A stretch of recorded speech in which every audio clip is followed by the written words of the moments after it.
नमस्कार जोहार, मैं अनन्या झा और आप देख रहे हैं न्यूज झारखंड। वक्त हो चला है झारखंड की तमाम बड़ी खबरों को जानने का और उनसे अपडेट होने का। तो चलिए जानते हैं झारखंड की तमाम बड़ी खबरों को फटाफट अंदाज में। इससे पहले अगर आपने हमारे चैनल को सब्सक्राइब नहीं किया है तो हमारे चैनल को सब्सक्राइब करें, साथ ही बेल आइकन को प्रेस करें ताकि झारखंड से जुड़ी तमाम बड़ी अपडेट आप तक पहुंचती रहे। चलिए शुरुआत करते हैं झारखंड की सबसे बड़ी और महत्वपूर्ण खबर से। महाकुंभ मेले में आने जाने के लिए रास्ते अलग किए, गाड़ियों की नो एंट्री, वीवीआईपी पास रद्द। भगदड़ के बाद 34 घंटे से मां को ढूंढ रहा बेटा। प्रयागराज महाकुंभ में बुधवार को हुई भगदड़ के बाद आज भीड़ कम है। मेले में आने जाने के रास्ते अलग कर दिए गए हैं। प्रयागराज शहर में गाड़ियों की एंट्री पर रोक लगा दी गई है। मेला क्षेत्र को पूरी तरह से नो व्हीकल जोन घोषित कर दिया गया है, यानी यहाँ किसी भी गाड़ी की एंट्री नहीं होगी। इसके अलावा वीवीआईपी पास भी रद्द कर दिए गए हैं। यह नियम 4 फरवरी तक लागू रहेगा। आज दोपहर तक 1.15 करोड़ श्रद्धालु स्नान कर चुके हैं। मौनी अमावस्या पर मंगलवार बुधवार की दरमियानी रात को भगदड़ मच गई थी। हादसे में 35 से 40 मौतें हो गई है। सरकार की ओर से अब तक 30 मौतों की पुष्टि की गई है, वहीं 60 घायल हुए हैं। भगदड़ के 34 घंटे बीत चुके हैं। अब लोग अपनों को खोजते हुए संगम पहुंच रहे हैं। एक युवक ने कहा, मेरी मां भगदड़ के बाद से लापता है। मैं दिल्ली से आया हूं, उन्हें तलाश रहा हूं, लेकिन अब तक उनका पता नहीं चल पाया है। महात्मा गांधी की पुण्यतिथि पर बापू वाटिका में मुख्यमंत्री हेमंत सोरेन ने दी श्रद्धांजलि। राष्ट्रपिता महात्मा गांधी के पुण्यतिथि के मौके पर मुरादाबादी स्थित बापू वाटिका में पहुंचकर मुख्यमंत्री हेमंत सोरेन सहित तमाम लोगों ने उन्हें श्रद्धांजलि दी। बापू वाटिका में श्रद्धांजलि देने के बाद महात्मा गांधी के प्रिय भजन का भी मुख्यमंत्री सहित तमाम अधिकारियों ने आनंद उठाया। स्थानीय कलाकारों द्वारा गाए जा रहे भजन में लोग मंत्रमुग्ध नजर आए। राष्ट्रपिता को श्रद्धांजलि देने के बाद मुख्यमंत्री हेमंत सोरेन ने कहा कि आज महात्मा गांधी हमारे बीच नहीं है, फिर भी उनके विचार हमारे साथ है। उनकी पुण्यतिथि के मौके पर हम सब श्रद्धा सुमन अर्पित कर रहे हैं। मुख्यमंत्री हेमंत सोरेन ने कहा कि राष्ट्रपिता भारत नहीं पूरे दुनिया के लिए एक प्रेरणा सूत्र है और हमें गर्व है कि यह देश में ऐसे महान विभूतियों ने रहा है जिनके विचारों को आज भी अनुसरण किया जाता है। लापता बच्ची का शव मिलने से गिरिडीह के घाघरा में सनसनी, गावा पटना रोड जाम। गिरिडीह जिले में घर से लापता बच्ची का शव मिलने के बाद सनसनी फैल गई है। मामला जिले के गावा थाना क्षेत्र का है। पिरहा पूर्वी पंचायत के घाघरा गांव की 4 साल की बच्ची बुधवार को गायब हो गई थी। गुरुवार को अहर खेत की बाउंड्री वॉल के पास उसका शव मिलने के बाद गांव में सनसनी फैल गई है। गुस्साए लोगों ने गावा पटना सड़क को जाम कर दिया है। पुलिस की टीम गाँव में पहुंची और मामले की जाँच शुरू कर दी है। घाघरा गाँव के रहने वाले साजिद अख्तर की 4 वर्षीय पुत्री सायरा उर्फ खुशी बुधवार को घर से खेलने के लिए निकली थी। इसके बाद वह रहस्यमय ढंग से गायब हो गई। दिन भर परिजन परेशान रहे, आसपास के क्षेत्र में उसे खोज करते रहे, लेकिन सायरा नहीं मिली। गुरुवार की अलग सुबह अरहर खेत में बाउंड्री वॉल के पास से उसका शव बरामद हुआ। शव को घास फूस से ढक दिया गया था। सूचना मिलने पर गावा थाना की पुलिस घटनास्थल पर पहुंची। वहां के लोगों से पूछताछ की जा रही है। ग्रामीण और परिजन मामले की उच्च स्तरीय जांच की मांग कर रहे हैं। मैया सम्मान योजना, बंगाल के बैंक खाते से 95 बार आवेदन, नाम और पता अलग अलग लेकिन खाता एक। बोकारो डीसी ने पैसे रोके, दर्ज होगी एफआईआर। झारखंड में महिलाओं के सम्मान में शुरू की गई मैया सम्मान योजना में बड़ा फर्जीवाड़ा सामने आया है। यह फर्जीवाड़ा बोकारो जिले से पता चला है, जहां पश्चिम बंगाल के उत्तर दिनाजपुर जिले के पातागोड़ा बड़ा खाती निवासी यूसुफ नामक व्यक्ति के बैंक अकाउंट का इस्तेमाल 95 बार किया गया। इस फर्जीवाड़े का खुलासा तब हुआ जब जिले के डीसी विजया यादव के निर्देश पर सामाजिक सुरक्षा विभाग ने लाभुकों का फिजिकल वेरिफिकेशन किया। बंगाल के बैंक के खाते का अलग अलग नाम के आवेदन और अलग अलग प्रखंड से किया गया। बोकारो जिले के 4 प्रखंड, 4 नगर निगम क्षेत्र से कुल 67 बार और गोमिया प्रखंड से 28 बार आवेदन किया गया। इस फर्जीवाड़े की जांच में जो बातें चौंकाने वाली है वह यह है कि सभी आवेदन पलामू जिले के मेदिनीनगर स्थित सीएससी वीएलआई सुमित कुमार की आईडी से भरे गए। बजट सत्र से पहले सर्वदलीय बैठक, 31 जनवरी को ज्वाइंट सेशन में राष्ट्रपति का अभिभाषण, 1 फरवरी को बजट पेश होगा। संसद के बजट सत्र से पहले आज गुरुवार को केंद्र सरकार ने सर्वदलीय बैठक बुलाई। यह बैठक संसद के एनेक्सी में आयोजित की गई। मीटिंग में आगामी केंद्रीय बजट पर केंद्र सरकार सभी दलों के साथ चर्चा की गई। संसद के बजट सत्र की शुरुआत 31 जनवरी को पार्लियामेंट के ज्वाइंट सेशन में राष्ट्रपति द्रौपदी मुर्मू के अभिभाषण से होगी। फिर अगले दिन 1 फरवरी को आम बजट पेश किया जाएगा। सोमवार से लोकसभा और राज्यसभा में राष्ट्रपति के अभिभाषण पर चर्चा शुरू हो जाएगी। केंद्र संसदीय कार्य मंत्री किरण रिजिजू ने विपक्षी नेताओं से अपील की है कि वे संसद सत्र के दौरान सहयोग करें ताकि सदन में सुचारू रूप से चर्चा हो सके। राज्य के 2 लोगों की भगदड़ में मौत, 4 लापता। प्रयागराज महाकुंभ में मंगलवार रात मची भगदड़ में झारखंड के भी 2 श्रद्धालुओं की मौत हो गई है। मृतकों में पलामू जिले के नावा बाजार थाना क्षेत्र की महिला गायत्री देवी और पूर्वी सिंहभूम के मुसाबनी निवासी शिवराज गुप्ता शामिल है। वहीं करीब आधा दर्जन लोग घायल है। 4 श्रद्धालुओं के लापता होने की भी बात कही जा रही है। हादसे का शिकार बनी पलामू की गायत्री देवी के बेटे अनुज पांडे ने बताया कि उनकी मां, पिताजी, मौसी और मामा मामी अमृत स्नान के लिए मंगलवार को महाकुंभ पहुंचे थे। रात में हुई भगदड़ के दौरान मां गिर गई और भीड़ में दब गई। इस कारण उनकी मौत हो गई।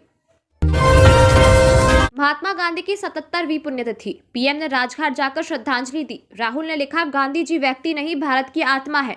राष्ट्रपिता महात्मा गांधी की आज 77वीं पुण्यतिथि है। इस मौके पर राष्ट्रपति द्रौपदी मुर्मू, पीएम मोदी समेत सभी बड़े नेताओं ने राजघाट जाकर महात्मा गांधी को श्रद्धांजलि दी।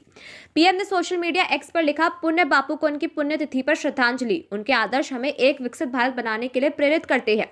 मैं देश के लिए शहीद हुए सभी लोगों को भी श्रद्धांजलि अर्पित करता हूँ और उनकी सेवा और बलिदान को याद करता हूँ। राहुल गांधी ने लिखा, गांधी जी सिर्फ एक व्यक्ति नहीं, वह भारत की आत्मा है और हम भारतीय में आज भी जीवित हैं। नशेड़ी भाई ने बहन की पत्थर से कूचकर की हत्या, मां को भी किया अधमरा। देवघर जिले के बुडई थाना क्षेत्र के नावाडी गांव में एक दिल दहला देने वाली घटना सामने आई है। बुधवार को एक सनकी भाई ने पत्थर से कूचकर अपनी बहन की बेरहमी से हत्या कर दी है। मृतक की पहचान 17 वर्षीय आमना खातून के रूप में हुई है। साथ ही उसने अपनी 62 वर्षीय मां मशीदीन खातून को भी बुरी तरह पीटा, जिससे वह गंभीर रूप से घायल हो गई। मिली जानकारी के अनुसार घटना के वक्त मां और बेटे के बीच किसी बात को लेकर झगड़ा हो रहा था। इसी दौरान आमना बीच बचाव करने पहुंची, लेकिन गुस्से में आकर भाई कुतुबुल अंसारी ने उसकी बेरहमी से हत्या कर दी। उसने आमना के चेहरे पर पत्थर से कई वार किए, जिससे मौके पर ही उसकी मौत हो गई। इसके बाद उसने अपनी मां पर भी हमला कर दिया, जिससे वह गंभीर रूप से घायल हो गई। घटना की सूचना मिलते ही आसपास के ग्रामीण इकट्ठा हो गए और तुरंत पुलिस को खबर दी। पुलिस मौके पर पहुंची और घायल मां को इलाज के लिए मधुपुर अनुमंडलीय अस्पताल भेजा, जहां से उसे बेहतर इलाज के लिए देवघर रेफर कर दिया गया है। मधुपुर एसडीपीओ सत्येंद्र प्रसाद और बुढ़ई थाना प्रभारी अशोक कुमार दलबल के साथ पहुंचे और शव को पोस्टमार्टम के लिए भेज दिया। झारखंड में आज से तापमान बढ़ने की उम्मीद, सुबह और शाम ठंडी हवा का रहेगा असर, धीरे धीरे गर्मी बढ़ने की उम्मीद। झारखंड का मौसम आज से एक बार फिर बदलने वाला है। मौसम विभाग का पूर्वानुमान है कि राज्य के लगभग सभी जिलों में आज से तापमान में वृद्धि हो सकती है। मौसम वैज्ञानिक अभिषेक आनंद का कहना है कि प्रदेश के तापमान में अगले 3 दिनों तक 3 से 5 डिग्री सेल्सियस तक की बढ़ोतरी हो सकती है। इससे दिन में थोड़ी गर्मी बढ़ सकती है, लेकिन फिलहाल 2 दिनों तक सुबह और रात में कोहरा और धुंध के रहने के कारण ठंड बरकरार रहेगी। ठंडी हवाओं का असर जारी रहेगा। उसके बाद रात में भी गर्मी का असर होने लगेगा। मौसम विभाग के अनुसार अफगानिस्तान में एक साइक्लोनिक सर्कुलेशन आया है, जो उत्तर भारत की तरफ बढ़ रहा है। इससे उत्तर भारत में बर्फबारी होने की संभावना है। अगर उत्तर भारत में बर्फबारी हुई तो झारखंड पर भी इसका असर पड़ सकता है। बुधवार को राज्य में सबसे कम तापमान गुमला जिले का रहा। यहाँ का तापमान 4.8 डिग्री सेल्सियस रिकॉर्ड किया गया, जबकि सबसे अधिक गर्म जिला सरायकेला रहा। यहाँ का अधिकतम तापमान 31.7 डिग्री सेल्सियस रिकॉर्ड किया गया। बात राजधानी रांची के तापमान की करें तो यहाँ का अधिकतम तापमान 27.5 डिग्री सेल्सियस तथा न्यूनतम तापमान 9.4 डिग्री सेल्सियस रहा। यानी अधिकतम तापमान में मंगलवार की अपेक्षा 9.9 डिग्री तथा न्यूनतम तापमान में 1.8 डिग्री सेल्सियस की बढ़ोतरी रही। इधर ग्रामीण क्षेत्रों में कांके का न्यूनतम तापमान 4.0 डिग्री सेल्सियस रिकॉर्ड किया गया। धनबाद टाटा हाईवे पर दर्दनाक हादसा, अनियंत्रित वाहन ने मालवाहक को मारी टक्कर, चालक की मौके पर मौत। बोकारो जिले के पिंडराजोरा थाना क्षेत्र में गुरुवार को एक दर्दनाक सड़क हादसा हुआ। धनबाद टाटा हाईवे पर काशी झरिया के पास एक अज्ञात अनियंत्रित वाहन ने मालवाहक को जोरदार टक्कर मार दी। हादसे में मालवाहक के चालन सपन पाल की मौके पर ही मौत हो गई। टक्कर इतनी भीषण थी कि चालक का शव वाहन में ही फंस गया। जानकारी के अनुसार मृतक चालक का मालवाहक वाहन पश्चिम बंगाल के पुरुलिया से चास की ओर आ रहा था। इसी दौरान चास से बंगाल की ओर जा रहे अज्ञात वाहन ने सामने से टक्कर मार दी। हादसे के बाद आरोपी वाहन चालक मौके से फरार हो गया। गुरुवार सुबह स्थानीय पुलिस और ग्रामीणों ने मिलकर वाहन में फंसे शव को बाहर निकाला। पिंडराजोरा थाना पुलिस ने मृतक के परिजनों को और ट्रांसपोर्ट कंपनी को घटना की सूचना दे दी है। साथ ही फरार हुए अज्ञात वाहन की पहचान और गिरफ्तारी के लिए आसपास के इलाकों में तलाश अभियान शुरू कर दिया है। पुलिस सीसीटीवी फुटेज की जांच कर रही है और गवाहों से पूछताछ कर मामले की जांच में जुटी है। खेत में लगाई गई आग, हरे पौधों को हुआ नुकसान, शरारती तत्वों के कारतूस की आशंका। गिरिडीह जिले के जमुआ थाना इलाके के गोपीडीह में आग लग गई। यह आग खेत में लगी जो चंद मिनट में लगभग 2.5 एकड़ इलाके में फैल गई। आग लगने से खेत में पड़ी सूखी हुई घास जलकर राख हो गई। आग इतनी भयानक थी कि इसके कारण कई हरे पेड़ पौधे भी झुलस गए। घटना गुरुवार सुबह की है। आग लगने के बाद जैसे ही स्थानीय लोगों ने इसको देखा, वे तुरंत इसको बुझाने में जुट गए और बहुत ही मुश्किल से आग पर काबू पाया। इस मामले पर स्थानीय लोगों ने बताया कि सुबह के समय अचानक अचानक उन्हें इलाके में धुआं महसूस हुआ। जब पड़ताल किया गया तो देखा कि गांव के दूसरी तरफ खेत में आग लगी है। आग लगातार फैल रही थी। ऐसे में जिनके जिनके खेतों में आग लगी थी उन्हें भी सूचना दी गई। लोगों का कहना है कि ऐसी आशंका है कि ठंड के कारण किसी ने आग तापने के लिए लकड़ी जलाई होगी, जिसके कारण आग खेत में पड़ी सूखी घास में लग गई और फैल गई। शहरों में बनी मां सरस्वती की मूर्तियां, अंतिम रूप दे रहे कलाकार। बसंत पंचमी पर विद्यादायिनी मां सरस्वती की पूजा को लेकर तैयारी जोरों पर है। 3 फरवरी को मां सरस्वती की मूर्तियां स्थापित कर पूजा की जाएगी। शहर के स्कूल और कॉलेज, कोचिंग सेंटर सहित कई जगहों पर मूर्तियां स्थापित होगी। उत्साहित छात्र छात्राओं अपने घर से लेकर मोहल्ले में प्रतिमा स्थापित कर पूजा करेंगे। इसे लेकर विद्यार्थी अपने मोहल्ले में पूजा करने की तैयारी में जुट गए हैं। शहर के सभी गली मोहल्ले में बच्चे पूजा को लेकर पंडाल बना रहे हैं। वहीं बाजार में भी पूजा सामग्री व सजावट के सामानों को लेकर दुकानें सजी हुई है। दूसरी ओर शहर के बंगाल के मूर्तिकारों ने मूर्तियां बनाई है, पर पूजा को लेकर मूर्तियों की मांग बढ़ गई है। मूर्तिकार द्वारा मूर्तियों को अंतिम रूप देने में जुट गए हैं। जेएसएससी सीजीएल पेपर लीक मामला, सीआईडी को किसी भी साक्ष्य की नहीं दी गई पुख्ता जानकारी। जेएसएससी सीजीएल पेपर लीक मामले में झारखंड सीआईडी को किसी भी साक्ष्य की पुख्ता जानकारी नहीं दी गई है। गौरतलब है कि सीआईडी ने आम लोगों से अपील करते हुए कहा था कि जेएसएससी सीजीएल परीक्षा 2023 में कथित गड़बड़ी और अनियमितता के संबंध में किसी परीक्षार्थी अथवा अन्य किसी के पास कोई साक्ष्य या कोई जानकारी हो तो मोबाइल नंबर 9934309058 और ईमेल आईडी sp-cid@jhpolice.gov.in पर उपलब्ध करा सकती है।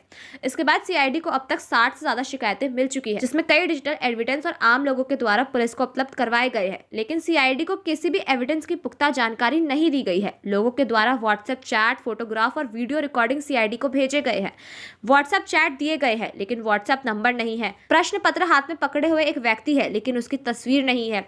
इस तरह से किसी भी साक्षी की पुख्ता जानकारी नहीं दी गई है। उच्च शिक्षा अवार्ड योजना मंजूर, शिक्षक छात्र होंगे सम्मानित। झारखंड सरकार ने Jharkhand state higher education award योजना को स्वीकृति दे दी है। योजना के तहत उच्च शिक्षा के क्षेत्र में सराहनीय कार्य करने वाले शिक्षकों, छात्रों, प्रशासकों और संस्थानों को सम्मानित किया जाएगा। सीएम हेमंत सोरेन की अध्यक्षता में बुधवार को कैबिनेट की बैठक पर इस पर मुहर लगी। बैठक में कुल 6 प्रस्तावों को मंजूरी दी गई। कैबिनेट के संयुक्त सचिव राजीव रंजन ने बताया कि शिक्षकों, छात्रों, प्रशासकों और संस्थानों के 9 प्रकार के सम्मान से सम्मानित किया जाएगा। छात्र और शिक्षक वर्ग के लिए झारखंड राज्य शोध रत्न पुरस्कार दिया जाएगा। यह पुरस्कार अर्थशास्त्र, इंजीनियरिंग, वास्तुकला, सामाजिक विज्ञान, रसायन शास्त्र, जीव विज्ञान, भौतिकी, गणित, सांख्यिकी, जनजातीय भाषाएं, गैर जनजातीय भाषा के क्षेत्र में दिया जाएगा। गोड्डा में 2 स्कूलों को चोरों ने बनाया निशाना, कैमरे, एलईडी टीवी, कागजात ले गए। गोड्डा जिले में बीती रात चोरों ने 2 विद्यालयों में चोरी की है। बलबड्डा थाना क्षेत्र के पीएन हाई स्कूल, खोरी कित्ता और मेहरमा थाना क्षेत्र के दिग्धी हाई स्कूल में चोरी की घटना को अंजाम दिया गया है। पीएन हाई स्कूल घोरी कित्ता से चोर सीसीटीवी कैमरे, डीबीआर, एलईडी टीवी लेकर चले गए हैं। वहीं दिग्धी उच्च विद्यालय से महत्वपूर्ण कागजात और अन्य सामान चोर ले गए। घटना की सूचना पुलिस को दे दी गई है। बलबड्डा थाना प्रभारी अमित मार्की और मेहरमा थाना प्रभारी जुगनू मेहता के निर्देश पर पुलिस की टीम पहुंची है। पुलिस ने दोनों विद्यालयों के प्रधानाध्यापक और शिक्षकों से घटना के संबंध में विस्तृत जानकारी ली। बाबूलाल मरांडी और रघुवर दास ने महात्मा गांधी को दी श्रद्धांजलि। भाजपा के प्रदेश अध्यक्ष बाबूलाल मरांडी तथा पूर्व मुख्यमंत्री रघुवर दास ने राष्ट्रपिता महात्मा गांधी की पुण्यतिथि पर उन्हें श्रद्धांजलि अर्पित की है। मरांडी ने गुरुवार को सोशल मीडिया एक्स पर लिखा कि सत्य, अहिंसा, त्याग और तपस्या की प्रतिमूर्ति राष्ट्रपिता महात्मा गांधी की पुण्यतिथि पर उन्हें भावपूर्ण श्रद्धांजलि। पूर्व मुख्यमंत्री रघुवर दास ने राष्ट्रपिता महात्मा गांधी को नमन करते हुए लिखा कि सत्य, अहिंसा, स्वदेशी और मानवता के उपासक हम सबके आदर्श राष्ट्रपिता महात्मा गांधी के स्मृति दिवस पर उन्हें शत शत नमन।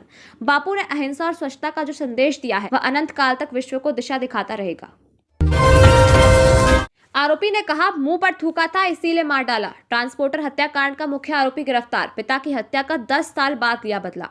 जमशेदपुर में 19 जनवरी की रात कांग्रेसी नेता जितेंद्र सिंह के छोटे भाई ट्रांसपोर्टर संतोष सिंह हत्याकांड का मुख्य आरोपी पुलिस गिरफ्त में आ चुका है। आरोपी ने पुलिस को बताया कि संतोष सिंह ने मेरे पिता की हत्या 2014 में की थी। उस वक्त उसकी उम्र 9 साल थी। 19 जनवरी की सुबह भी संतोष सिंह उसी रास्ते में मिला। संतोष ने उसे रास्ते में रोका और कहा कि घूर कर क्या देखता है, जैसे तेरे बाप को तेरी आंखों के सामने मारा था वैसे ही तुझे भी मारूंगा। यह कहने के बाद संतोष सिंह मेरे मुंह पर थूक कर वहां से चला गया, इसीलिए मैंने उसकी हत्या कर दी। पुलिस ने संतोष सिंह हत्याकांड में मुख्य आरोपी रोहित दीक्षित समेत 5 को गिरफ्तार किया है। गिरफ्तार आरोपियों में उलीडी का शुभम कुमार, छाया नगर का विमल गोप उर्फ टकला, मानगो गुरुद्वारा रोड का विवेक कुमार तिवारी और अंकित शर्मा भी शामिल है। पुलिस ने एक देसी कट्टा, एक पिस्टल, एक 315 बोर का कारतूस और हत्या में प्रयुक्त स्कूटी बरामद की है। रांची पहुंचेंगे गुलाम अहमद मीर। नगर निकाय चुनाव को लेकर बनेगी खास रणनीति। झारखंड में आसन नगर निकाय चुनाव में पार्टी समर्थकों और कांग्रेस की विचारधारा वाले लोग कैसे अधिक से अधिक संख्या में जीत हासिल करें, इस पर रणनीति बनाने के लिए कांग्रेस ने तैयारी शुरू कर दी है।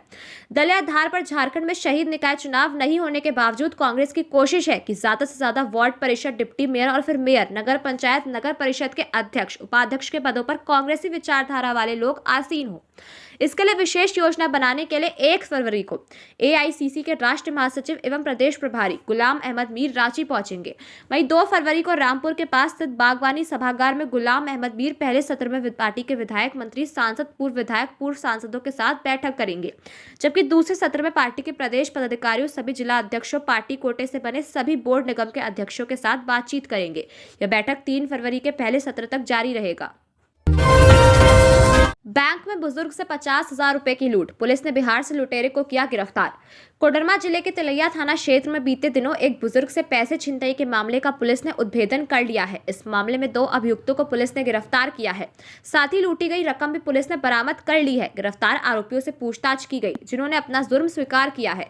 दरअसल 23 जनवरी को एक बुजुर्ग बैंक ऑफ इंडिया की झुमरी तिलैया शाखा से 50,000 रुपए निकालने बैंक पहुंची थी। इस दौरान सीढ़ी से उतरने के क्रम में 2 अज्ञात व्यक्तियों द्वारा कुछ नशीले पदार्थ सुंघाकर सारे पैसे लूट लिए गए, जिसके बाद पीड़ित के द्वारा तिलैया थाने में मामला दर्ज करवाया गया। इधर मामला संज्ञान में आने के बाद कोडरमा एसपी अनुदीप सिंह ने तिलैया थाना प्रभारी विनय कुमार के नेतृत्व में एक विशेष टीम का गठन कर मामले की छानबीन शुरू की और पैसे लूटने वाले अपराधियों को बिहार से धर दबोचा। हाईकोर्ट ने कहा कि नक्शा स्वीकृति के मामलों के जल्द निष्पादन के लिए लॉ ऑफिसर सहित अन्य रिक्त पदों को भरे सरकार। आरआरडी एवं रांची नगर निगम में नक्शा स्वीकृत में विलंब और वसूली मामले को लेकर दाखिल कोर्ट के स्वतः संज्ञान की सुनवाई झारखंड हाईकोर्ट में हुई। मामले में कोर्ट ने राज्य सरकार को निर्देश दिया कि रांची निगम में नक्शा स्वीकृत के मामले की त्वरित निष्पादन के लिए लॉ ऑफिसर सहित जो रिक्तियां है उसे जल्द भरे। कोर्ट ने मामले की अगली सुनवाई 6 मार्च निर्धारित की है। दरअसल पिछली सुनवाई में नक्शा सॉफ्टवेयर BPAMS के तीसरे स्टेज में बदलाव पर कोर्ट ने नाराजगी जताई और पूछा तीसरा स्टेज में लीगल ऑफिसर द्वारा कागजात की जांच कर अधिकतम 7 दिनों में रिपोर्ट अग्रसारित की जाती थी। उस प्रक्रिया में बदलाव करते हुए अपर प्रशासक को कागजात जांच का जमा क्यों दिया गया। कोर्ट ने रांची नगर निगम के प्रशासक को तत्काल सुधार कर जानकारी देने को कहा। इससे पहले सुनवाई के दौरान रांची नगर निगम की ओर से बताया गया था कि रांची निगम के पास लॉ ऑफिसर नहीं है, राज्य सरकार का नगर विकास विभाग ही नियुक्त कर सकता है। निगम के अपर प्रशासक को राजस्व संबंधी मामले का पूरा अनुभव है, जो सही तरीके से काम कर रहे हैं। झारखंड में सादा पान मसाला होगा प्रतिबंधित। इरफान अंसारी बोले, नशे का कारोबार बर्दाश्त नहीं। झारखंड के स्वास्थ्य मंत्री डॉक्टर इरफान अंसारी ने राज्य स्तरीय ओरिएंटेशन कार्यक्रम में भाग लिया और स्वास्थ्य विभाग के अधिकारियों के साथ महत्वपूर्ण विषयों पर चर्चा की। उन्होंने गुटखा और नशीली दवाओं के बढ़ते प्रचलन पर चिंता जताई और सख्त कार्रवाई की मांग की। उन्होंने यह भी कहा कि झारखंड में सादा पान मसाला भी प्रतिबंधित किया जाएगा, क्योंकि इसके नाम पर दुकानों में खुलेआम गुटखा बेचा जा रहा है। स्वास्थ्य मंत्री डॉक्टर इरफान अंसारी ने बैठक के दौरान अधिकारियों को निर्देश दिया कि दवा दुकानों की तत्काल जांच शुरू की जाए, क्योंकि कई मेडिकल स्टोर्स में नशीले सिरप और स्टेरॉइड धड़ल्ले से बेचे जा रहे हैं, जो युवाओं को नशे की ओर धकेल रहे हैं। मंत्री ने सभी सिविल सर्जनों और ड्रग इंस्पेक्टरों को सख्त चेतावनी देते हुए कहा कि अगर उनके क्षेत्र में प्रतिबंधित नशीले पदार्थों की बिक्री होती पाई गई तो वे स्वयं भी कार्रवाई के दायरे में आएंगे। झारखंड पुलिस मुख्यालय में शहीद हुए वीर सपूतों को दी गई श्रद्धांजलि। झारखंड पुलिस मुख्यालय में 2 मिनट का मौन रखकर शहीद हुए वीर सपूतों को सच्ची श्रद्धांजलि अर्पित की गई। झारखंड पुलिस मुख्यालय के परिसर में शहीद वीर सपूतों के सम्मान में शहीद दिवस के अवसर पर पुलिस महानिदेशक प्रशिक्षण एवं अनुधिकरण सुमन गुप्ता की उपस्थिति में श्रद्धांजलि अर्पित की गई। इस मौके पर कई पुलिस अधिकारी, कर्मी व अन्य लोग उपस्थित रहे। वेटिंग फॉर पोस्टिंग में आईएएस पूजा सिंघल। ईडी ने सरकार से मांगी कार्रवाई करने की स्वीकृति, फिर बढ़ सकती है मुश्किलें। निलंबन मुक्त होने के बाद वेटिंग फॉर पोस्टिंग में कार्मिक में हाजिरी लगा रही आईएएस पूजा सिंघल की मुश्किलें एक बार फिर बढ़ सकती है। ईडी ने मनरेगा घोटाले के आरोपी आईएएस अधिकारी पूजा सिंघल पर कार्रवाई करने की स्वीकृति राज्य सरकार से मांगी है। ईडी ने भारतीय नागरिक सुरक्षा संहिता BNSS की धारा 218 का हवाला देते हुए अनुमति मांगी है। इधर पूजा सिंघल ने इसी मामले में हाईकोर्ट में याचिका दाखिल की थी। उन्होंने न्यायालय को बताया कि उनके विरुद्ध ईडी को राज्य सरकार से अभियोजन स्वीकृति नहीं मिली है, इसीलिए दर्ज केस को निरस्त कर दिया गया है। अदालत को बताया गया कि किसी भी सरकारी अधिकारी पर आपराधिक केस चलाने के लिए अभियोजन स्वीकृति जरूरी है, लेकिन ईडी ने ऐसा नहीं किया। पूजा सिंघल की याचिका पर 3 जनवरी को सुनवाई करते हुए अदालत ने ईडी से जवाब मांगा है। स्वतंत्रता संग्राम में प्राणों की आहुति देने वाले शहीदों की स्मृति में रखा गया 2 मिनट का मौन। स्वतंत्रता संग्राम में प्राणों की आहुति देने वाले शहीदों की स्मृति में गुरुवार को 2 मिनट तक मौन रखा गया। गौरतलब है कि इस संबंध में झारखंड मंत्रालय के द्वारा आदेश जारी किया गया था। जारी आदेश में कहा गया था कि स्वतंत्रता संग्राम में अपने प्राणों की आहुति देने वाले शहीदों की स्मृति में गुरुवार को दिन के 11 बजे मौन रखा गया।